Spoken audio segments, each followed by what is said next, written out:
이승환입니다. 강원도 산불 진화 과정을 긍정적으로 평가하는 이들에게 이런 말을 많이 들었습니다. 이런 게 나라다운 거지. 따지고 보면 그렇습니다. 뭐다운 거, 아무리 삶과 세상이 복잡하더라도 결국 뭐다울 수 있으면 얼마나 서로 의지하고 또 응원받을 수 있을까, 그런 생각을 했습니다. 저희도 언론다운 언론이 되도록 애쓰겠습니다. 경남도민일보가 만드는 지역 친근 시사방송 맥도날드 32회 시작합니다.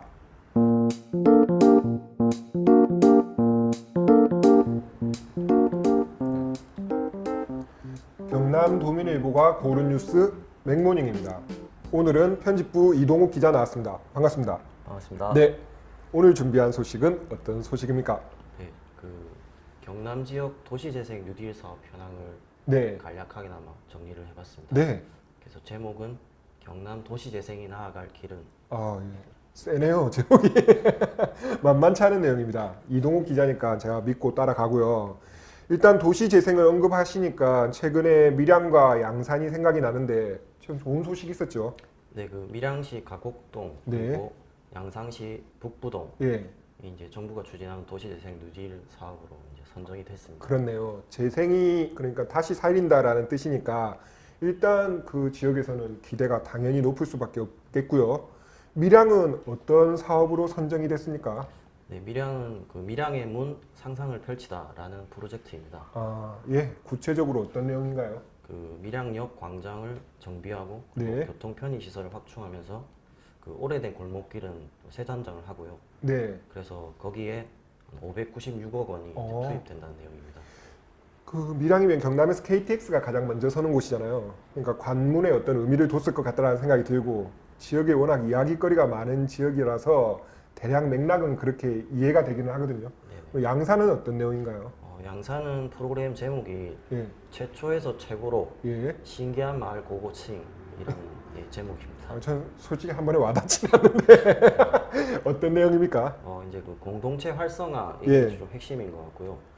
그것을 위해서 이제 어울림 센터나 마을 주차장을 설치하고, 네. 그리고 신기한 무지개길 조성, 네. 그리고 마을 관문 정비, 예. 이런데 이제 902억 원이 이제 투입된다네요. 밀양보다 예산이 더 많네요. 네. 지역에서 뭐 당연히 기대가 높을 것 같고, 그나저나 경남에서 도시재생 뉴딜 사업에 선정된 지역이 좀 있잖아요. 네네네. 네. 몇 가지 이제 좀 소개를 해드리기 전에 네. 가장 유명한 게 이게 전국 최대 규모인 통영시 사례입니다. 네. 글로벌 통영 르네상스.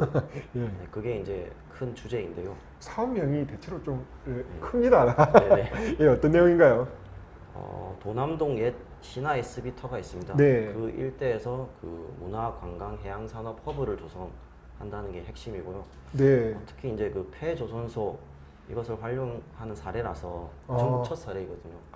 그래서 이제 좀 많은 이목이 쏠리고 있습니다. 그렇네요. 통영은 특히 조선업이 침체기에 들어서면서 좀 방치된 조선소가 네네. 좀 문제로 지적이 됐었잖아요. 네네. 이 재생 사업 성과가 얼마나 나올지 좀 볼 필요가 있겠네요. 네네. 예. 그래서 그 장소에 이제 어떤 상징적인 건축물을 짓고, 네. 그리고 쇼핑몰이나 숙박시설 예.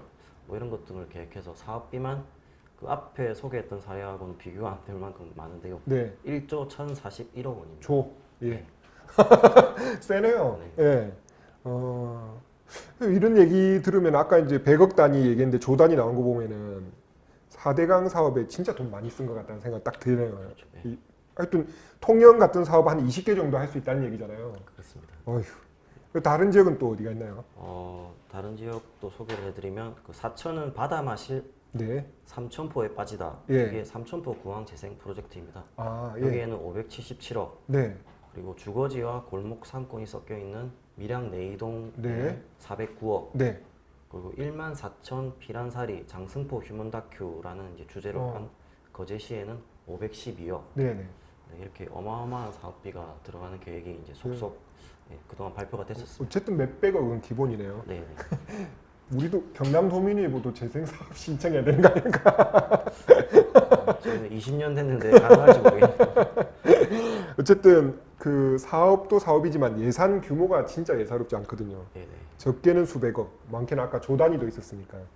사업 진행 과정을 좀 세심하게 챙겨봐야 되겠다라는 생각이 드네요. 네. 그 우선 2017년부터 이제 지난해까지 네. 그 도내 14개 지역이 네. 그 도시재생 뉴딜 사업 공모에 이제 선정이 됐는데요. 맞네요. 그 예. 어떤 경남 지역의 도시재생 컨트롤 타워나 네. 싱크탱크가 어딘가라고 네. 생각을 해보면 좀 아직 명확하지 않은 느낌이 있습니다. 보통 이런 사업들이 이름만 다르고 진행되는 거나 이런 거는 비슷해가지고 나중에 따지고 보면 한 군데서 뭘 다 해버린다라는 생각이 들 때가 있거든요. 중요한 지적인 것 같고, 어쨌든 도시 재생 사업의 성공 여부는 결국 주민들의 참여에 달려 있다라는 얘기도 많이 나오잖아요. 네네. 네.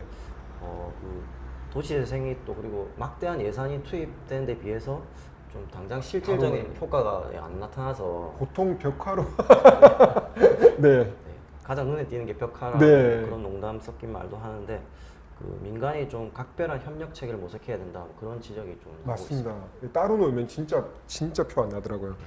도시 재생이 어떤 재개발이나 재건축 이런 거에 대한 대안으로 사실 좀 각광받고 있잖아요. 네. 긍정적인 평가도 많이 있지만은 뭐 좋은 점만 있을 수 없잖아요. 비판 그렇습니다. 지점도 있던데 네. 거기에 대해서 얘기를 해주신다면요. 네. 도시재생이 결과적으로는 뭐 문의만 바꾼 개발 사업 아니냐 네, 네, 그런 이제 비판인 건데요. 네, 관련해서 그 2018년 12월 26일자 네, 레디앙에 실린 그 제목이 조금 저는 세다고 봤는데요. 네. 박원순식 도시재생 개발의 또 다른 민낯이다 아, 라는 글이 있었습니다.